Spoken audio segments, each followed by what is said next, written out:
Happy Saturday with the man who knows. Yesterday I introduced a story which I will tell today about a young woman who I once knew who had this strange ability of being able to disappear and then reappear somewhere else in front of several eyewitnesses, may I add, and all of them who were either housemates of mine or friends of ours that came to the house. And because it was most likely that she was schizophrenic as well, I'm going to name her Mary. And even though that really isn't her real name, that's how we're going to go by her this day. And this episode is literally about how there is something about Mary. By the way, if you like the stories that I tell and the things that we talk about here on this channel, do not forget to subscribe and please tell all of your friends and family. We don't talk about the usual stuff here on this channel, but we always do it so well. These are my real life stories of the impossible. My name's Alain Nu. I'm your host. I'm the man who knows. And I read somewhere a while back that Aleister Crowley, the famed magician and mountain climber and raconteur, and also the guy who claimed to be the Beast 666, he claimed to be able to make himself invisible as well. He was a man of many claims. Of course, he was also a known liar, but as a theorist and philosopher and a person who studies the arcane arts, I kind of made me wonder how, if he tried to explain how he did that, what he would say. And my personal thought behind it is that as one who finds myself oftentimes in places with, crowded places in which I'm around lots of people who I don't know, it occurred to me that by simply not calling any attention to yourself, you're making yourself invisible to those around you, right? So people who call the least amount of attention to themselves are technically the most invisible. And that being said, my theory was that maybe that was what was going on with Mary. But if that was what was going on with her, she did it masterfully. And then furthermore, I'll add, I don't think that she did it purposefully. I don't think that she even realized she was really doing it at all.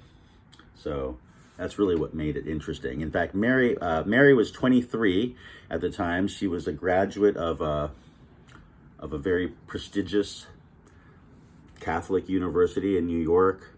And whenever she presented herself on a first-time basis, it was always very, very impressive. She always came across as really smart.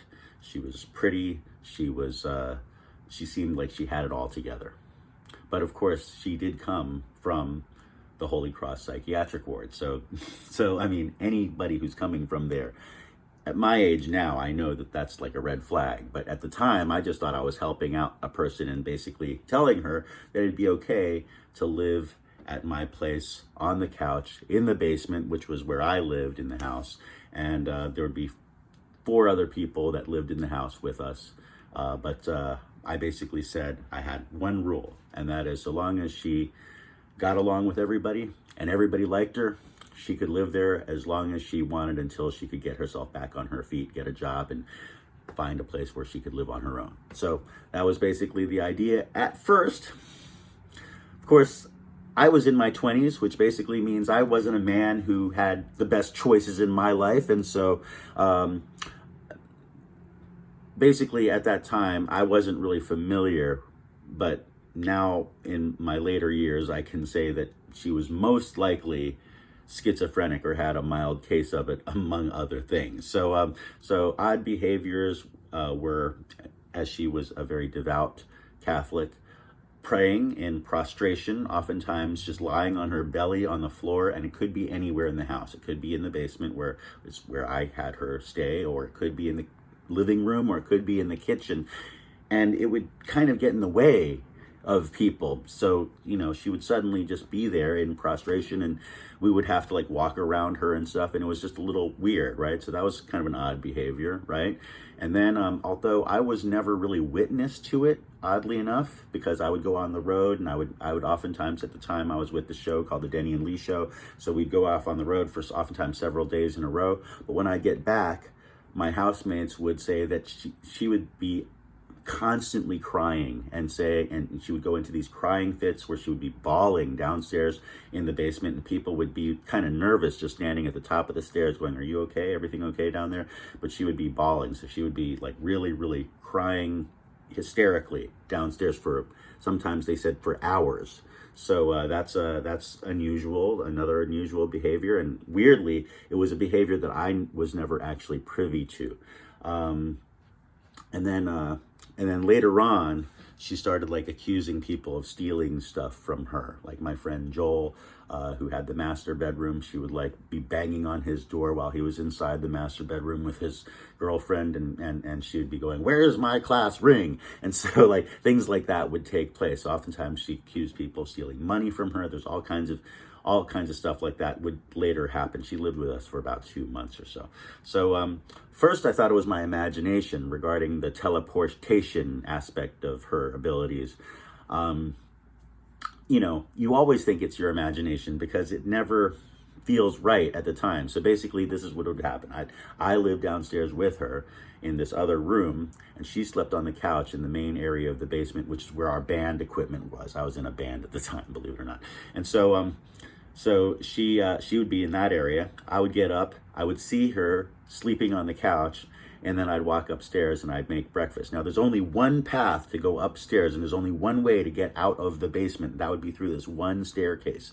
And so I would make something for breakfast, or make coffee or something like that. And suddenly she would come in from outside with her jogging clothes on. She would be all sweaty and stuff. And I'd be like, how did that happen? Right.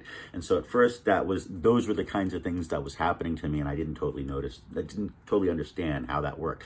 Then later on, it turned into other things like that happened to me. But a friend of mine named Steve, who might even be watching right now, came over one day, and he was not a person who lived in the house, but he came over one day, and again, because he'd have to come in through the back door, everybody came in through the back door. We had a bunch of friends hanging out in the living room. You have to come in through the back door, walk through the kitchen, and that's the only way to get from the back door to the living room, okay? Now, in this particular case, his claim was he walked through the kitchen, saw her praying in prostration on the kitchen floor, which is not surprising to anybody by that time.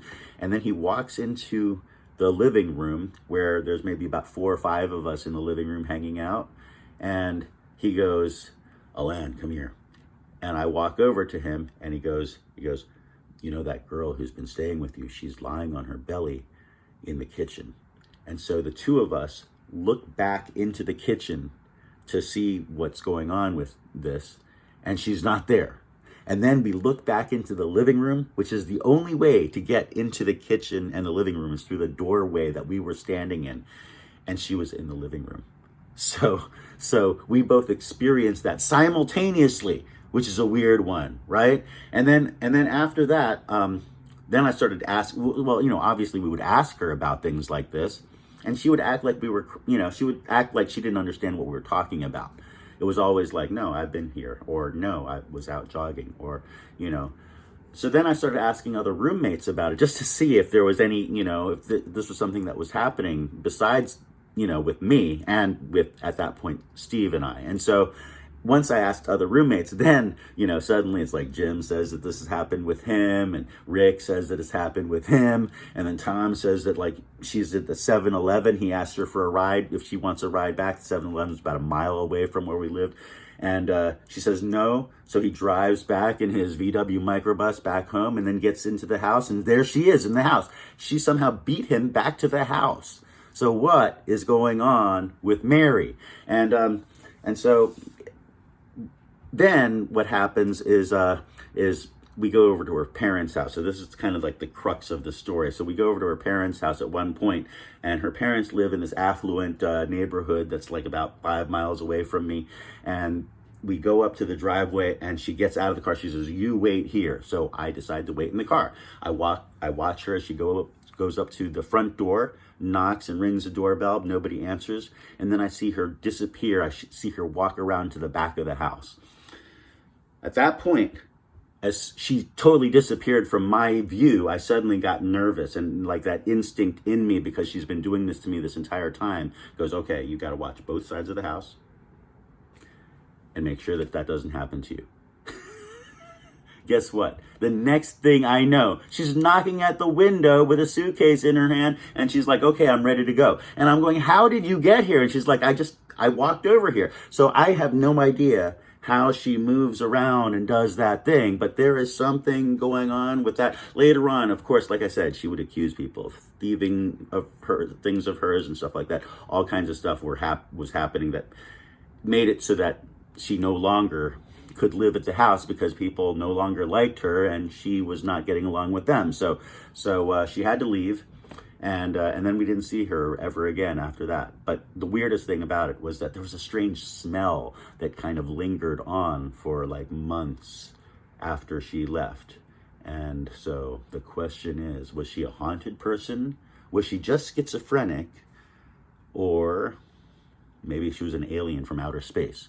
What was this about Mary? Did you ever know anybody who could do that, who could disappear and reappear in other places? Please comment below if you liked this story, or if something like this has ever happened to you. Has anything like this ever happened to you? Have you ever known anybody to do anything weird like that?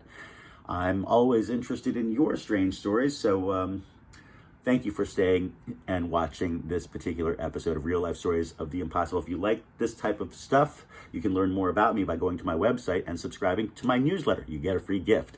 Hope to see you soon, and tomorrow we have a special wisdom, Sunday wisdom. See you then.